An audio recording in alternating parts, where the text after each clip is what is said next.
ಗುರುಭ್ಯೋ ನಮಃ. ನಮಸ್ಕಾರ ವೀಕ್ಷಕರೇ, ನಾನು ನಿಮ್ಮ ಗುರುಜಿ ಮಹೇಶ್ ಭಟ್. ಮನೆಯಲ್ಲಿ ದಾರಿದ್ರ್ಯ ಯಾಕೆ ಬರುತ್ತೆ? ಮನೆಯಲ್ಲಿ ಈ ಥರ ಕೆಲಸಗಳು ಮಾಡುವುದರಿಂದ ದಾರಿದ್ರ್ಯ ಬರುತ್ತೆ.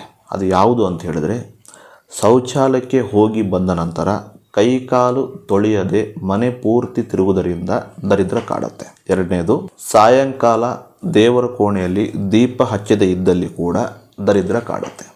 ಹೆಂಡತಿಯನ್ನು ಸುಮ್ಮನೆ ದೂರಿದರೂ ಕೂಡ ಮನೆಯಲ್ಲಿ ದರಿದ್ರ ಕಾಡುತ್ತೆ. ಯಾಕಂದರೆ ಮನೆಯಲ್ಲಿರುವಂಥ ಗೃಹಿಣಿ ಯಾವಾಗಲೂ ಶಾಂತ ಸ್ವರೂಪದಲ್ಲಿ ಇರಬೇಕು. ಹಾಗಾಗಿ ಪಾರಿವಾಳಗಳು ಮನೆಯಲ್ಲಿ ಗೂಡು ಕಟ್ಟಿದರೂ ಸಹ ಮನೆಯಲ್ಲಿ ದರಿದ್ರ ಕಾಡುತ್ತೆ. ಕುಬೇರ ಮೂಲೆಯಲ್ಲಿ ಅಗ್ನಿ ಏನಾದರೂ ಇದ್ದಲ್ಲಿ ಕೂಡ ಮನೆಯಲ್ಲಿ ದಾರಿದ್ರ್ಯ ಕಾಡುತ್ತೆ. ಹಾಗೆಯೇ ಈಶಾನ್ಯ ದಿಕ್ಕಿನಲ್ಲಿ ಕೆಟ್ಟ ಸಾಮಗ್ರಿಗಳು, ಹೊಲಸು ಸಾಮಗ್ರಿಗಳು ಏನಾದರೂ ಇಟ್ಟಿದ್ದಲ್ಲಿ ಕೂಡ ಮನೆಯಲ್ಲಿ ದಾರಿದ್ರ್ಯ ಕಾಡುತ್ತೆ. ಧನ್ಯವಾದಗಳು.